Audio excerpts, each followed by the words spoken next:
champ is here. I must be the greatest. The champ is here. I'm going to continue to stand with the people. The champ is here. I will not lose. I'm a bad man. I shook up the world. Yes, fresh off the plane. And I'm ready to jump in this, excited for this interview tonight. As we always bring great exclusive content for you. So welcome. You could have been anywhere in the world, but you're here with me. My name is EJ, and I got my man. Hey, mate. Yes, he is the DB of the show. And we are Black in Sports, giving a voice to the culture that won't shut up and dribble. Here, providing the best interviews and professionals in the game and in the boardroom, covering it all, laughing it all, while providing a platform to be heard, all right? Without further ado, we're just going to jump right into it. We got to welcome our guest. You know what we like to do. We want to welcome her. She is a Super Bowl champ, all right? She's a sprinter and a jumper from went to Wichita State. She's smiling already because those accolades is out there. So we want to get what she ran. But she said she's a common sense specialist. So we want to dig in more into that and understand what the common sense specialist is. But currently, she is the football development manager for the Las Vegas Raiders. Please clap it up for Marli Bartlett. Let's go. All right, Marli. So how we start the show, and I'm sure you've seen the show before, is a shoot your shot moment. All right. So this is where you give us a shoot your shot moment, a quick story about something you did in life. Could have been younger, older, could have been in sports, could have been an education career, but just something how you shot your shot. Give us that story. My best shoot my shot moment was in college. I was you mentioned my track, career, but I was a walk-on athlete. So first day of school when I got to college, I mentioned I want to be on the track team and just happened to say that to the right people, some people that were already on the track team. They told me directions up to the track coach's office, walked up to coach's office, stated my intention. I wanted to be on the track team, ran down some stats. By the end of the day, I had a classic gray Wichita State t-shirt and a key fob to the team room and was on the team from there and went from walk-on to all-time top 10 60-meter dash.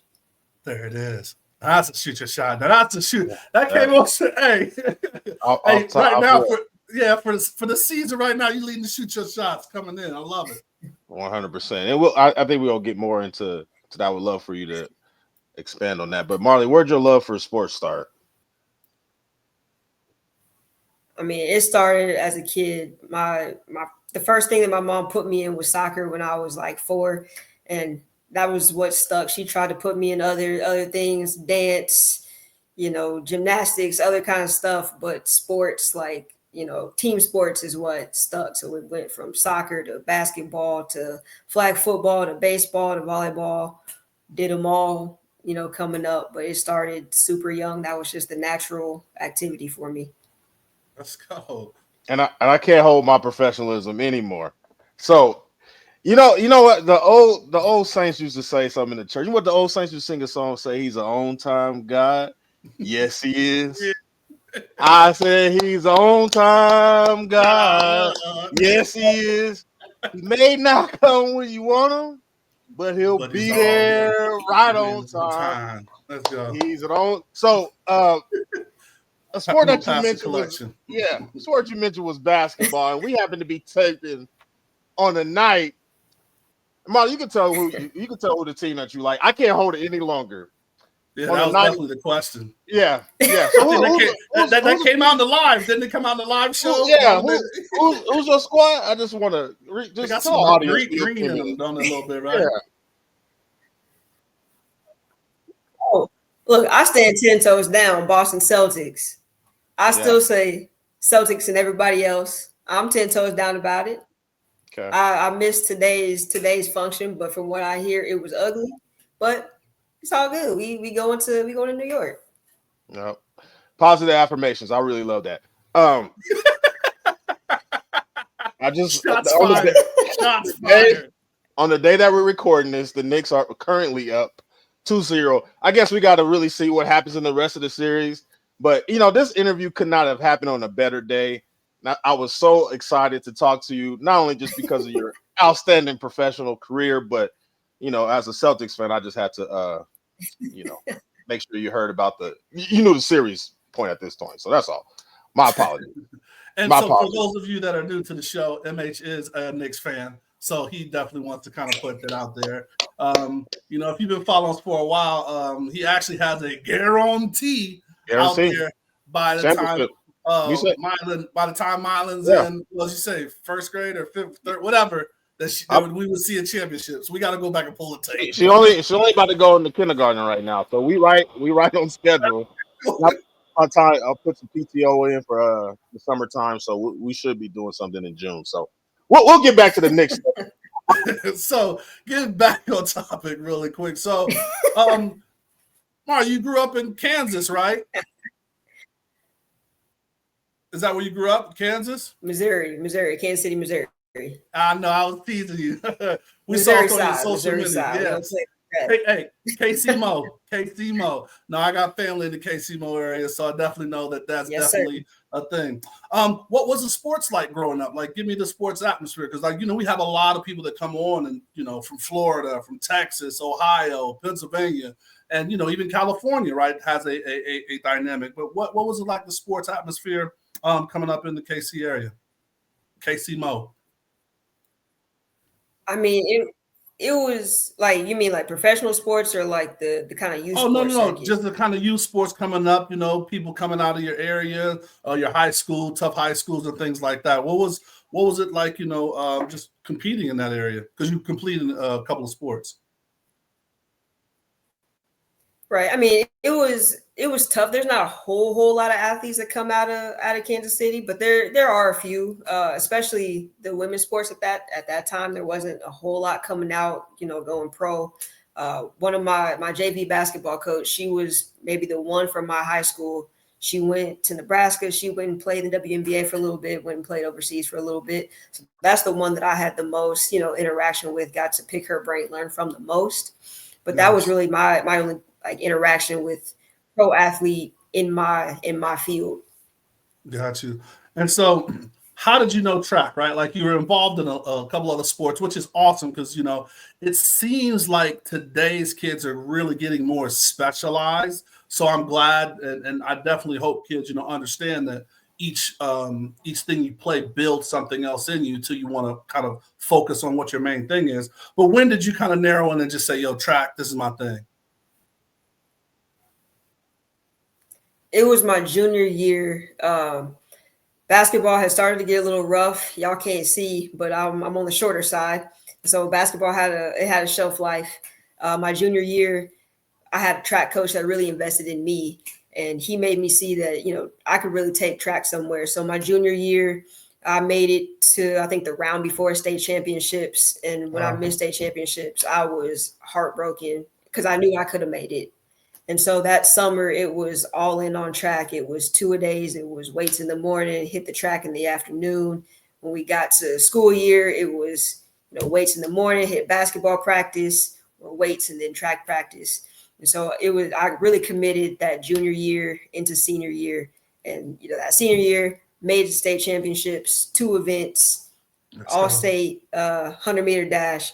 And so the investment was well worth it. All those 2-a-days, all that.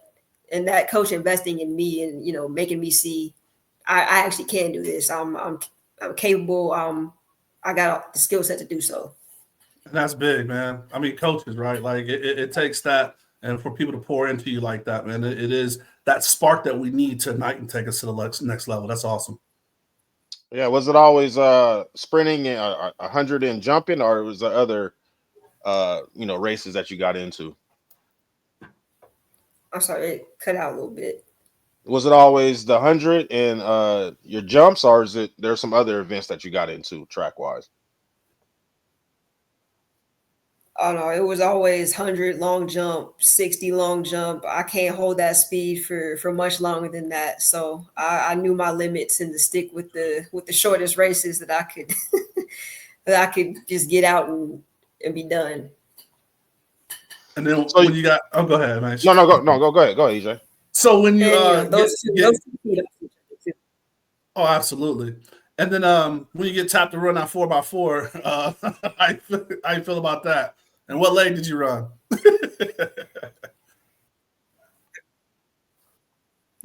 I can say I'm probably one of the only Wichita State sprinters that never ran a 4x4. They knew that wasn't for me. I knew that wasn't for me, and so that wasn't even a try to force it moment. I love it. They knew that wasn't going to work for either one of us. So I might have be the only sprinter that got out of that one. So how did Wichita State become the school that you kind of wanted to go to and circled in? How did that process work? So I didn't have a whole lot of offers coming out of high school. I've been to Wichita State for like their senior day, so I've been to the campus. I done the stuff where you meet some of the professors, meet some kids, that kind of thing. And the only offer I had at the time was a JUCO offer. Didn't like the school. Told the coach, "Yeah, I'm not coming here." And his response was, I know a lot of other track coaches, other places. Is there somewhere that you've been that you would be interested, in going to? And I told him I had been to Wichita State. I had visited there. I like the campus, all that. And he told me, I'll give Coach Rainbow a call, see what I can do, see if they have any scholarship money left. Whether or not he did that, I have no idea, but it worked out that way. So I went to the school that I liked, and it just so happened to work out that they had a spot. They didn't recruit any 100 runners the year that I went in. So That's really interesting, and I think that's a nugget that I want to kind of build on. There is the recruiting process for a lot of different athletes could be tough or whatever the process is, but honesty and transparency on both ends usually is not always a part of the process. So what in your makeup or how you kind of just wanted to attack it made you just be real honest with coach, like, hey, this ain't for me.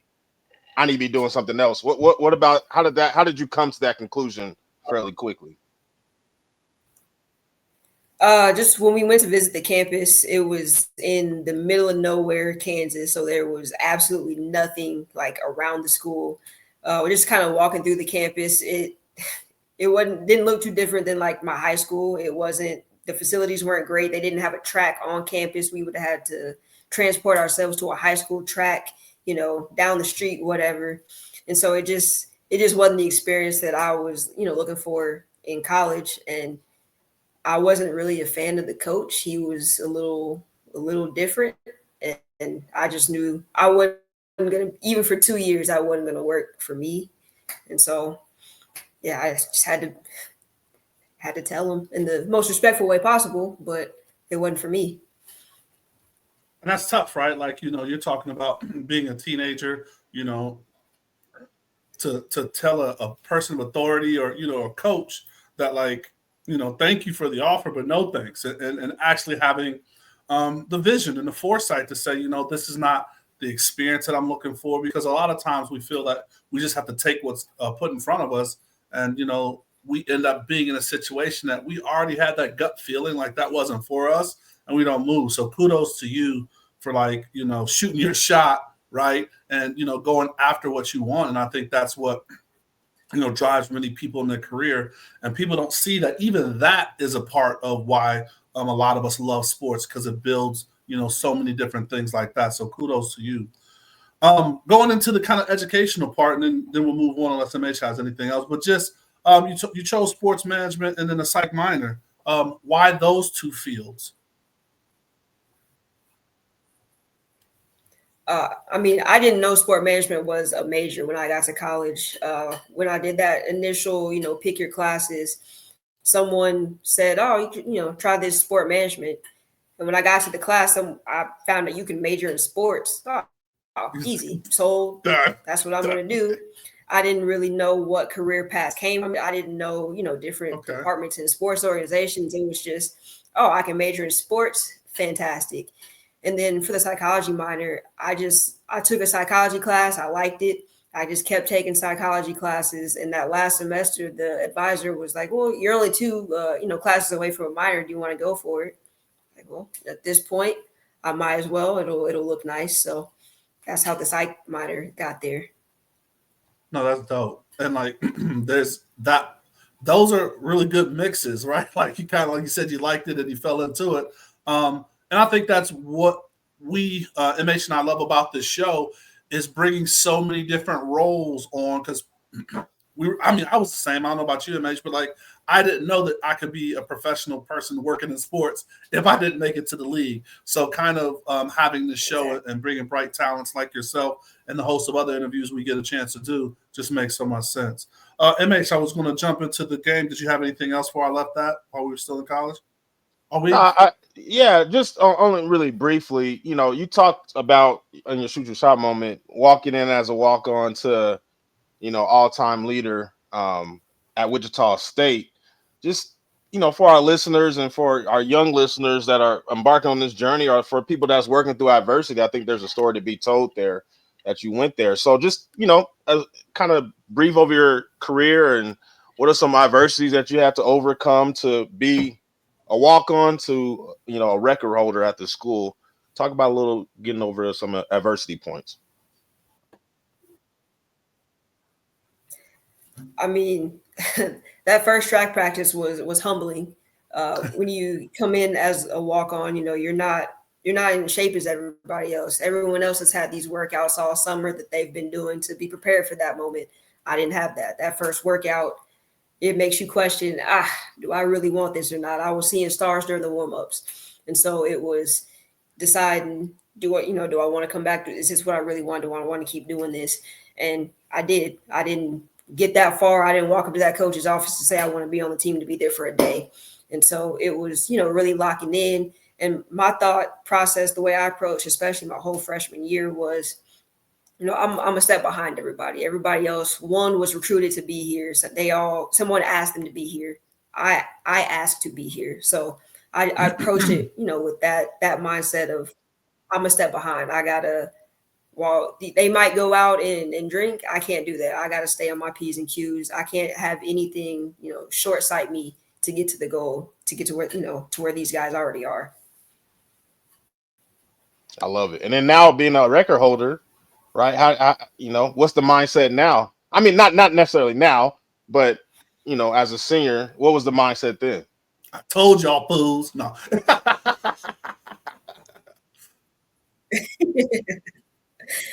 Yeah, senior year, it was, you know, my junior year, that was my breakout year. That was the year that, you know, I made the conference team. That was the year that I hit that number 9 all-time, you know, record.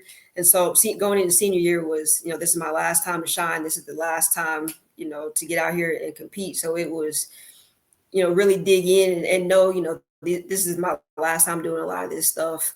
Let's get after it and, you know, get higher on the list, the all-time list, but enjoy it, have fun, because after this it's over. So is the record still there? And what was the number? I'm gonna say I doubt it, just because it's been like 9 years. But the number was 774 in the 60-meter dash. Okay. I ain't trying to blaze some shoes. All right, so we want to jump over to in the game. So in the game, we talk about, you know, just your kind of some of your career roles. We do want to focus on what you do, you know, your current role. But you know, any kind of questions we ask, you can kind of bring insights from your time at the Y, of course, your time at that other team, your time in OKC and stuff like that. Because I see the flag right there. It ain't the other team. And listen, it's Super Bowl flags because the Super Bowl was here, okay? I worked the Super Bowl like everybody here on this call has been to the Super Bowl that was in Las Vegas. And we're going to get to that because I definitely want to ask you about that. But, yeah, so we know your team, all right? So your team is Kansas City, all right? How is it being a Kansas City fan working for the Las Vegas Raiders? I mean, be careful now. Be careful now. Because, hey, I'm not on the clock. Honestly, it's fun. The Chiefs are, you know, really successful right now.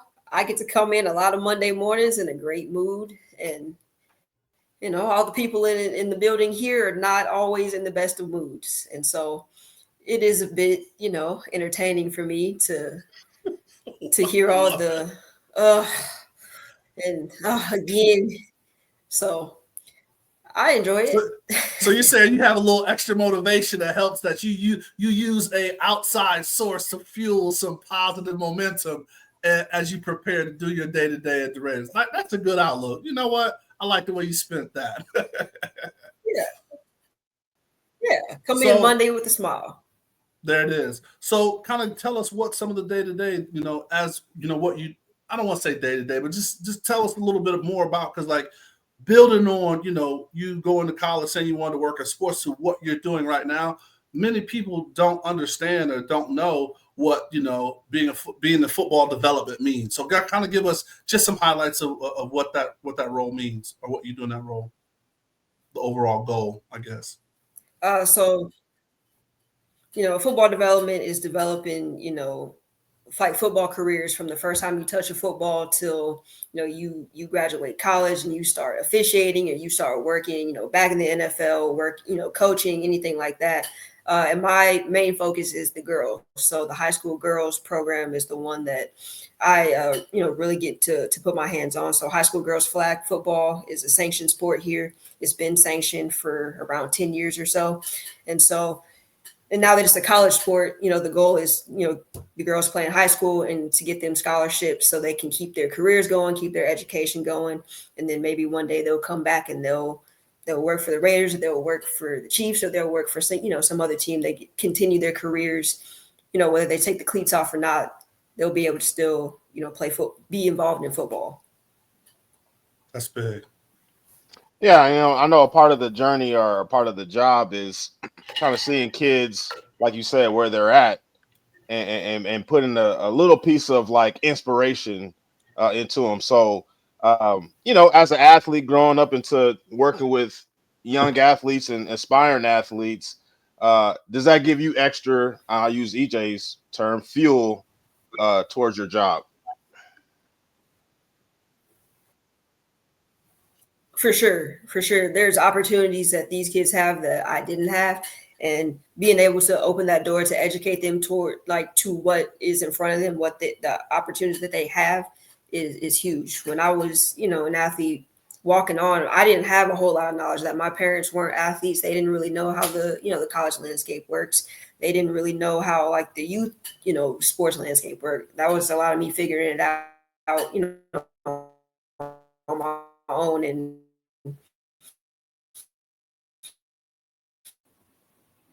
yeah, so like my parents didn't know the youth like sports landscape when I was coming up.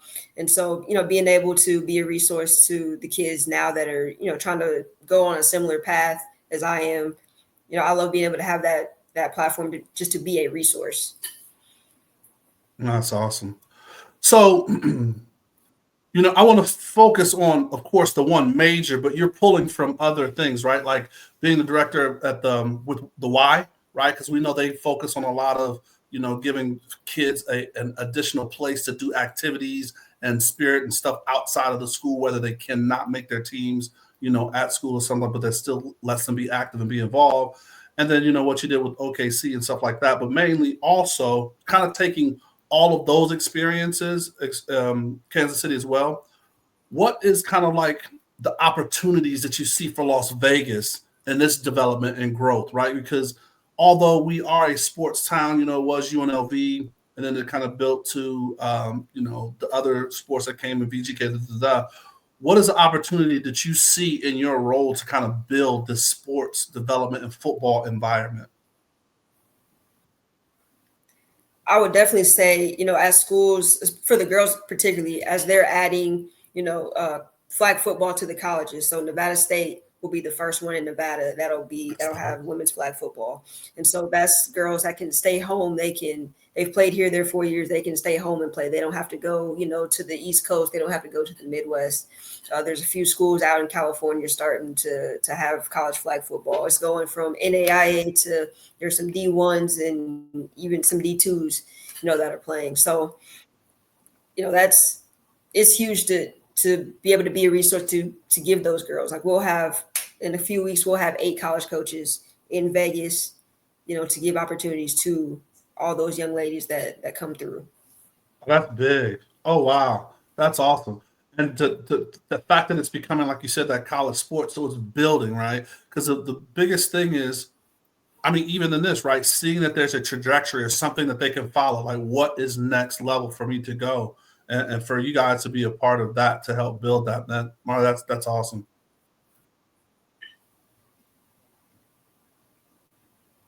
Go ahead, MH.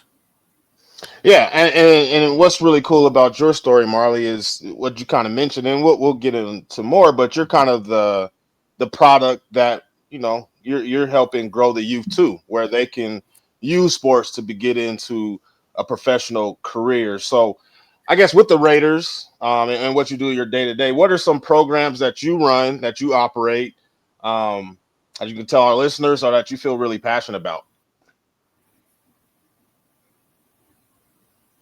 Hold on, you cut out. I heard programs and operate.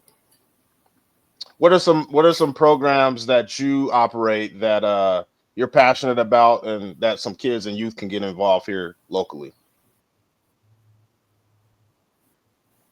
I would say like the Inspire program. That's kind of my baby. Going back to the high school girls, that's our high school girls flag football program. So that covers everything from a showcase game of the week every week of their season.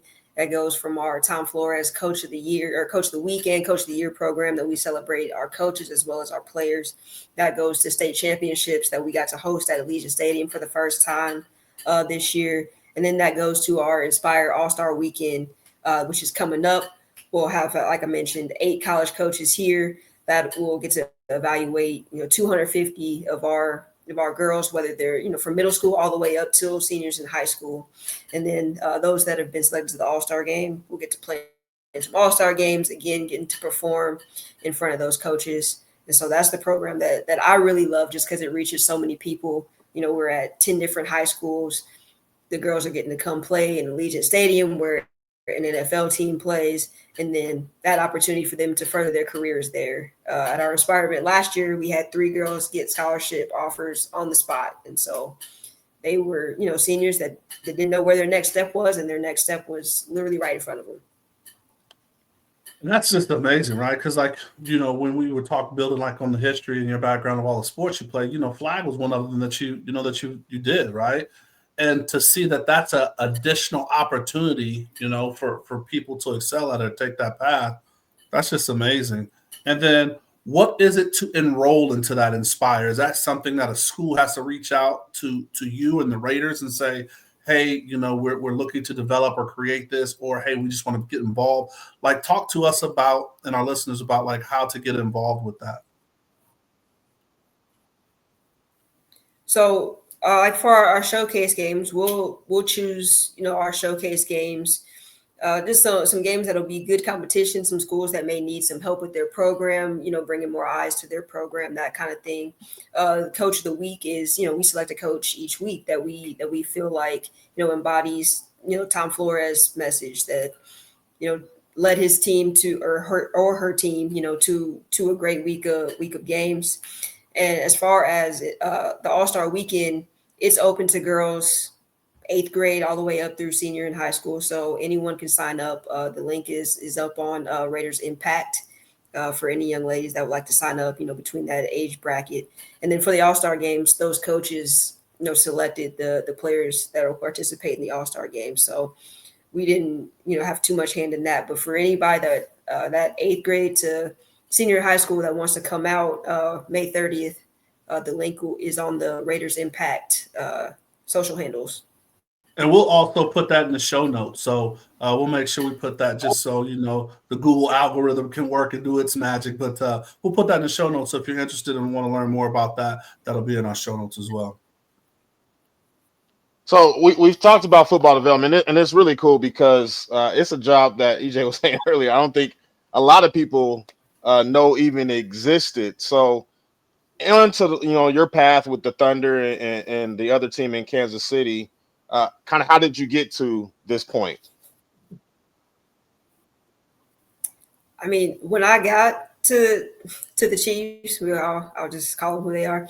This didn't exist. There wasn't a football development. It was, a department in community relations. It was, there was just a youth focus. There was somebody that kind of focused on the NFL Play 60. That was the initiative at the time. I've been in the league for a little while. This will be my 10th season. So at that time, play 60 and like the eat healthy was really the youth objectives. You might go out and do, you know, a little camp with some agiles and a pop-up bag, but it really wasn't what it is today. And so, you know, just seeing the growth, even in just the NFL in general, and the way that the football development has come is incredible, because there's whole football development departments now. There's people that focus their whole attention on, you know, running camps, development on and off the field. Nice. So I do want to jump in. So you do have a ring. You have one ring, right? I'm trying to. Yes, sir. Yes, sir. There it is. There it is. I appreciate it. So for our audio audience, you know, she did just put the ring up on the screen. And like I told you in the moniker, she is a Super Bowl champion, so she has the ring to prove it. But I want you to kind of give us a little bit of, you know, going to the Super Bowl, right? Because you've been to the Super Bowl, but it's another thing hosting the Super Bowl. Tell me what you enjoyed, you know, going to the Super Bowl, working with the Chiefs, you know, during your time, and then actually getting a chance to host the Super Bowl here in Las Vegas when it was here. So kind of give me both of those stories of kind of like the experience or the feel for both, and the fact that your team was in the Super Bowl all the times that you went to go, or that you had a chance to go.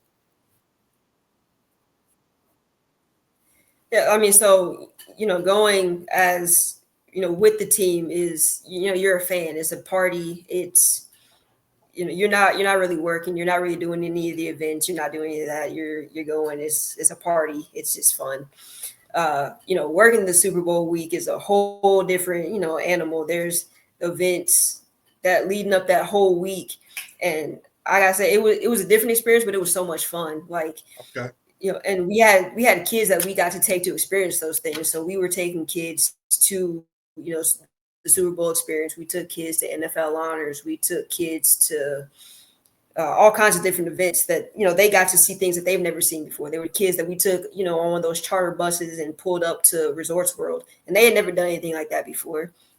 When they knew that the spotlight was going to come on them, they were going to get recognized at NFL honors. They were as giddy, you know, as it gets. They got to be kids. They got to experience something that they may never get to experience again. So that was awesome, just to see all those different reactions from, you know, from the different kids. And then going to the Super Bowl was, you know, that was amazing. That was awesome. It worked out that the team that I root for happened to be there. So it was a double, you know, it was a double positive for me. Nice. I love it. You know, this. I'm not gonna focus too much on the teams there, but the Super Bowl being a, you know, kind of a global event that it is, you know, you've had some opportunities to host camps or run camps in Mexico, and I know the Raiders have been involved in some things in Hawaii. So, what was that experience for you? You know, traveling across the seas to represent and, you know, grow the game continually. It's really interesting to go to those different places and see how different the game is played. So like when we went to Mexico, just the style of play is so much different. It's almost like a soccer style, but they're playing football with it. So there's a lot of like laterals. There's a lot of just the movement is completely different. When you go to Hawaii, there's a lot of rugby players. And so the flag football style looks a little bit more like rugby than it does flag football in, you know, in Nevada or in like the mainland. So going to those different places, you see just different styles of flag football. It all works. It's all, you know, it's all flag football. It's just, you know, different styles. Nice. One last question, then I'm gonna jump on over unless you have some MH. But the Raiders were just awarded Australia, so that's going to be a new kind of destination for you guys to put that stamp and share that message. And, you know, development is grow the game, so it's a great opportunity. And I know that was kind of early on, but I'm pretty sure that the planning has already started, things like that. What are you excited as far as having the Raiders take that message, or, you know, what you've done in Mexico and Hawaii and other places? You know, what are you excited about? And then, you know, why is that a special case for you guys? I mean, I'm excited to see their style of play.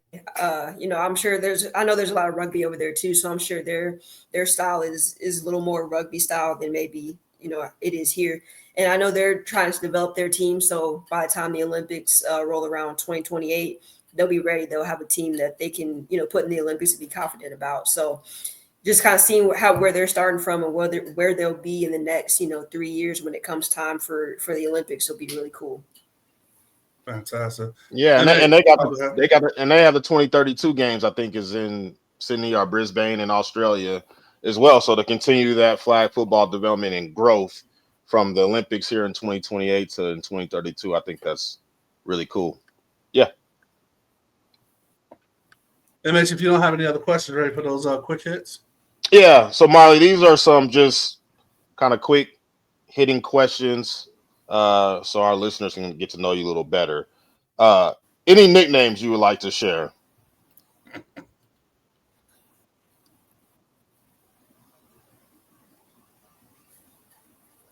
Any nicknames? Do you have any nicknames? Any special nicknames that you have? Marli is the nickname, to be honest. All right. What movie do you enjoy quoting the most? Dreamgirls. Interesting. What is? Well, go ahead. It's a musical. I like to see. Oh, okay. Okay, that's different. Okay. So I guess that answers my question. What's your hidden talent? Singing is not the hidden talent. It's just something I enjoy. Hidden talent. Ooh, I don't know if I have one that's hidden. They're all pretty obvious. I feel like I don't have one that's hidden. You say you share it with the world, huh? Yeah. All right. Okay. All right. If you were to write a book about you, what would be the title of the book?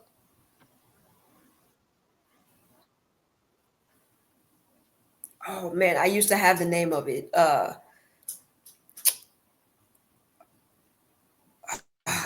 I used to have a name for it because I planned on doing this at some point. I don't remember the name that I had come up with. It's in my laptop here somewhere because I started it. Because I started it. That's the name of it you said? I'm messing with you. I'm messing with you. No, I started like writing it, but I did have a name for it. I just can't think of it. It's been a while since I visited that. Okay. Last two: The Wood or Love and Basketball? The Wood. Good choice. And then my last one: Top 5 Kansas City Chiefs in honor of Kansas City. Give me your top 5 Kansas City Chiefs. My top 5? Yeah, your top 5. Priest Holmes, Dante Hall, Jamal Charles, Willie Roaf, and Patrick Mahomes. I love it. I was just testing just to make sure that your fandom didn't start when a certain player was drafted, like 95% of the country. But since you named a couple of those other guys, I could salute you on that for sure. And I mean, I rooted for Matt Castle. This is real. Yeah, you said that on the line. That's funny. But no defense. Like, what's up with Derek Thomas, man? I mean, no love for DT. I mean, I play offense, so those are. Willie Roaf is just really nice. That's why he was on the list. I met him, and he's a super cool guy. And I'm a running back. He was blocking for me. He was blocking for Priest. Dante Hall is my human joystick guy, so I stuck on that side of the ball. Okay. Do you have a favorite track movie? And I mean, it don't. Was it School Days? Doesn't have to be a track movie. Oh no, Higher Learning. Excuse me, Higher Learning. That's when they was using track. All right. I won't say movie, but that okay. series on Netflix, Sprint, was really good. All right.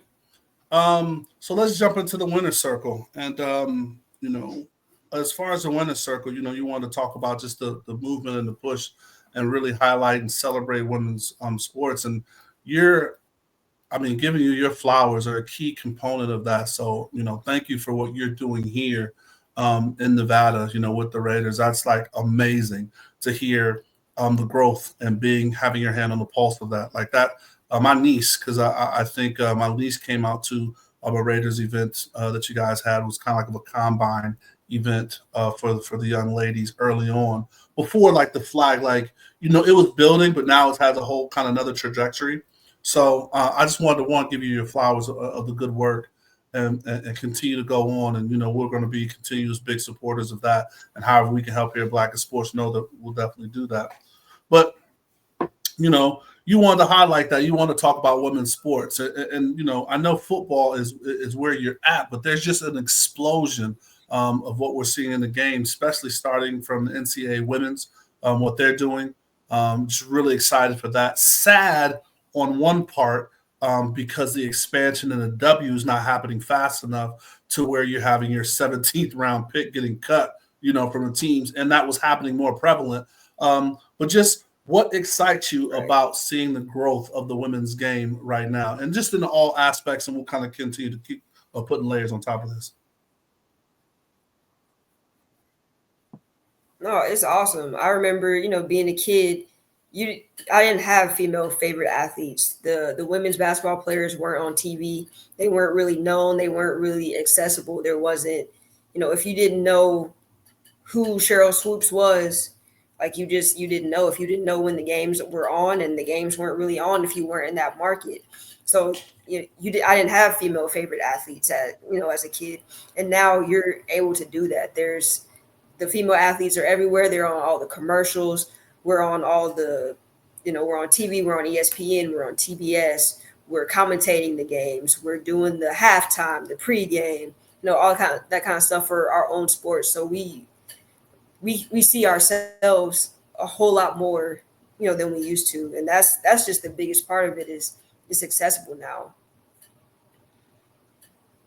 And then even as, some of the highest, I guess, earners or NIL earners in college space right now are definitely girls and women. So your thought on how that's growing and even as college athletics?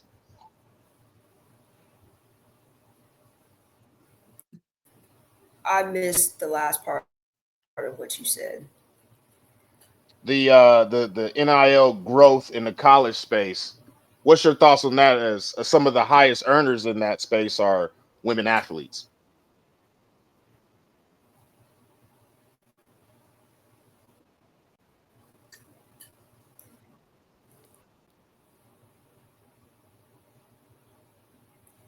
I So think what were your it thoughts? shows, that the women's sports are marketable.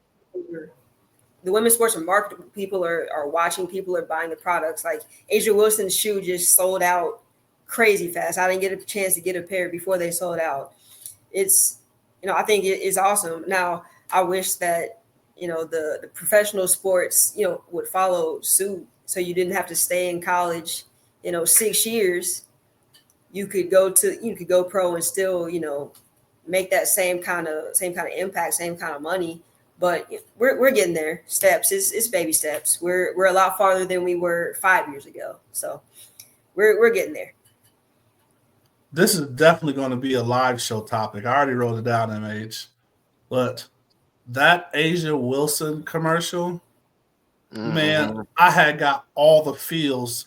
And, on our timeline, I think we posted it on the Black and Sports socials. But just everybody was posting it. And, like, if you watched it, it, like, hit home on everything. And then now you start hearing the background about it, like how they develop it. Is it Malika Obama? Which one? One of Obama daughters, was involved in kind of making that commercial, and then just what they did for that whole rollout was absolutely amazing. So I don't know if either one of you guys want to comment on that, but it was great how that all kind of came together with her shoe, and I'm just so happy for the success because of how the shoe rollout came out, where hers was kind of like, oh, yeah, we're going to give her a shoe. And it kind of seemed like second nature, and then she blew it up.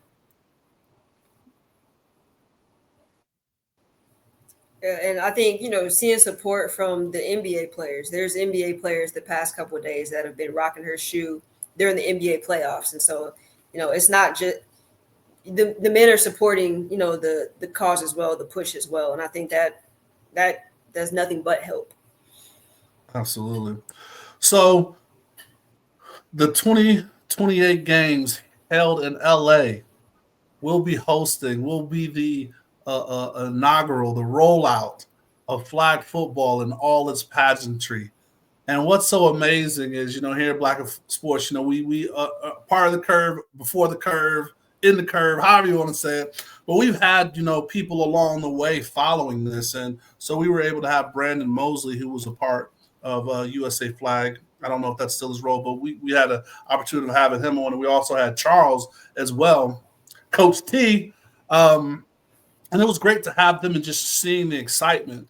And then was that 2 years ago or was that last year, that Super Bowl commercial that they rolled out with the one young lady, I think from Mexico?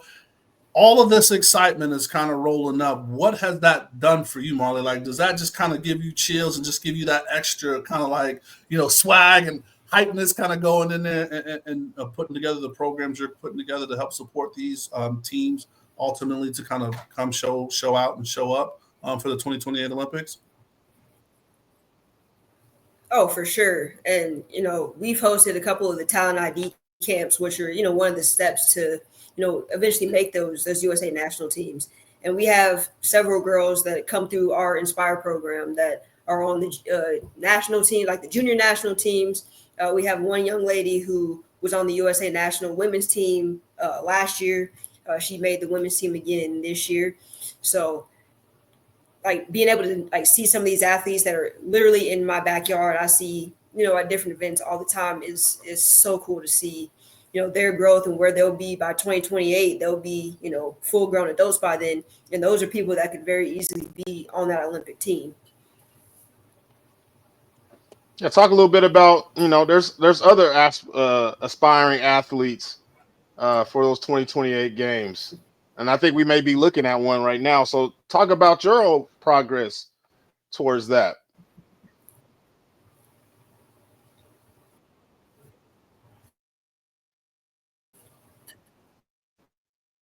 So are you looking to throw your hat in the ring, Marli? Yeah, like, so, what's the thought process on that? Go ahead, my bad.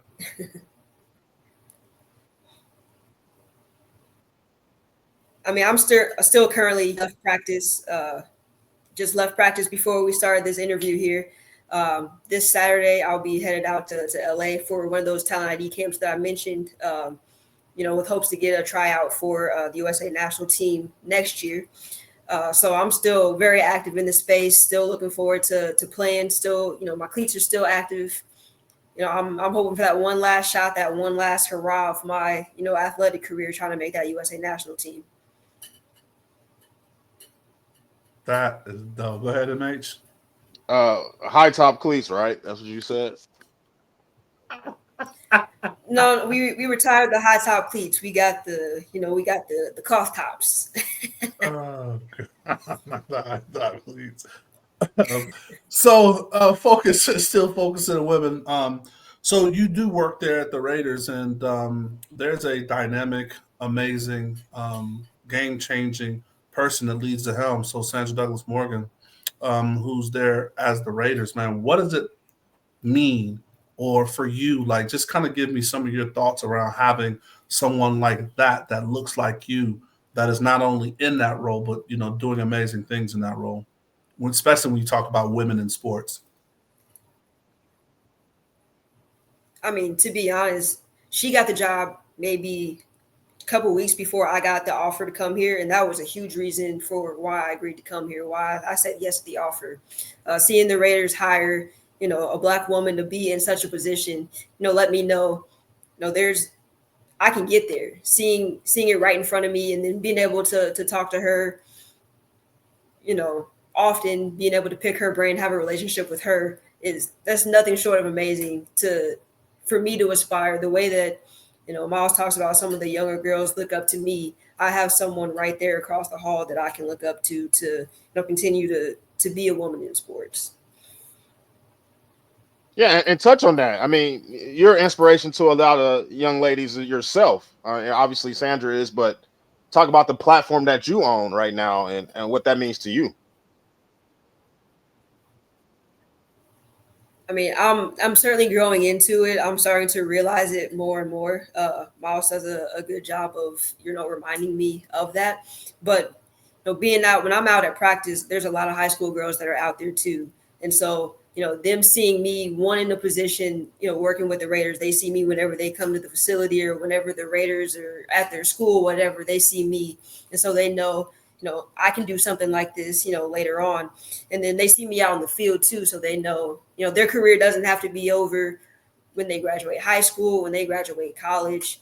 They can be in the 30+ club. They can still have their cleats on. They can still be involved in football, whether, on the field, off the field, whatever that is, whatever that looks like for them. I love it.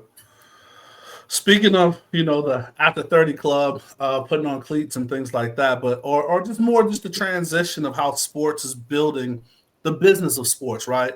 Like everyone sees that sports is a lucrative or a heavily monetized thing if you build it properly and show growth, right? So, now flag football has found because the amount of people that play flag football across the U.S. men and women, right? And so to grow it to where you can have teams play other countries, and then now it's eventually made the Olympics, which is amazing. Track, your other love, or maybe your first love, is really doing that. And now I just dropped what it was. Maybe you can remind me, but former Olympian Michael Johnson started the competition where he's like the track championships. So like I think it starts in June, or maybe it already started the prelims. But where now you don't have to wait to see these sprinters only during the Olympics or only in some not really heavily televised or competition. And it looks like they put forth and grabbed a lot of these top name sprinters that you can kind of see week to week or month to month at different competitions and building it up. Like an actual tournament with the championship. Have you followed that at all or kind of seen anything of that, Marli? I haven't seen much of it yet.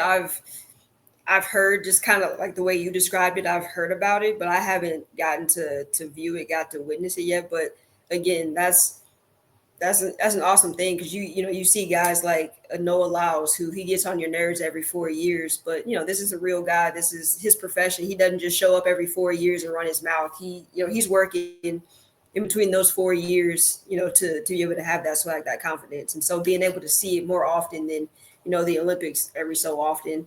And, you only have so many Olympics. You only have, 3, maybe 4 Olympics. And so getting to see those folks, have their actual careers the same way you see a football player have a career, a basketball player have a career. You get to see more of it and what actually goes into getting to that Olympic spot. Absolutely. So we're going to jump into the assist. This part of the show is where, as MH was talking about, you have a platform. So what is something that you would tell your younger self or, the young ladies and the women that will be listening to this show? What's a coaching assist or coaching gym or, words to live by or maybe your mantra, something that you want to share to them, and this is your assist. So give them the assist. I would say be confident in yourself, walk with purpose, walk with that swag. You know what your talent is, you know what your capability is. And if, someone doesn't see that worth, somebody else will. If the coach, the school you want to go to doesn't see, what you like, walk into somebody else's office and let them know, what you're capable of. Keep that confidence, keep that swagger and go for what you want. Don't accept no for an answer. Maybe not right now, but don't accept no. Love it. I love it. And you have to. I like to keep walk with swag. Kind of goes back to none of your talents are hidden. I gotta love that. So, hey, MH, man, I'm gonna throw it over to you. MH, final thoughts. Now, Marli, just appreciate your time. Excited for you and your growth and how you continue to lead the sport and young girls across the city and across the country. And just appreciate you telling your story to us and being vulnerable in some cases. I appreciate you. Really, really appreciate you. Really proud of you. And I definitely want to echo those sentiments, Marli. Thank you so much for sharing the story, right? And not only sharing the story to us, but to all of our listeners, right? Because, you know, it is important for us to make sure, you know, I'm going to say it on the outro, but if you can see it, you can be it, right? And that representation matters. So that's why we make sure the visual part of this podcast happen, even though, you know, we do the audio stuff. But just sometimes knowing that, like, they can hear your voice, knowing the steps that you went through. So definitely continue to give you flowers, and want to say, now that we know, we want to support you through the trials. And when you make it, we want to see you make it. You know, maybe if there's some sponsorship opportunities, maybe we can get some Black Sports on the jersey sleeve or something like that. Maybe a sweat towel or something like that, man. But we want to support you. So good luck in that. I'm happy you got rid of the high top cleats. Now you got some different cleats so you can pour. But I'll give you really quick anything you want to say before I do the closeout. Just thank you guys for having me, for allowing me to share my story, share my platform, and, you know, continue to promote women in sports. Fantastic. Well, we want to thank our guest, Marli. Thank you so much again. You know, this won't be the last time. You know, you definitely support of the show, so thank you for that. And we want to thank you, the people, for listening. I hope you enjoyed the show and really dug in and picked up some nuggets and some jewels that were dropped. And whether it's your girl dad or just, you know, your young lady listening, just know that there's different opportunities for you to do and be great. Please subscribe to the show here on YouTube or anywhere you listen to podcasts. Please know we do YouTube because visual representation matters. If you see it, you can be it. All right. So wherever you listen to podcasts, please tune in. And as we always say, please stay safe, practice gratitude, and know we're rooting for you. Screaming, all us blacks got is sports and entertainment until we even.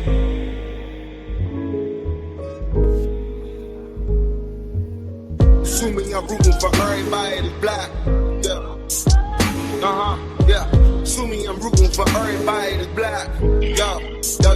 Look. Assuming I'm rooting for everybody that's black. Spent about 2 racks on handmade new rags. Assuming I'm rooting for everybody that's black. That's everybody from sports to college class.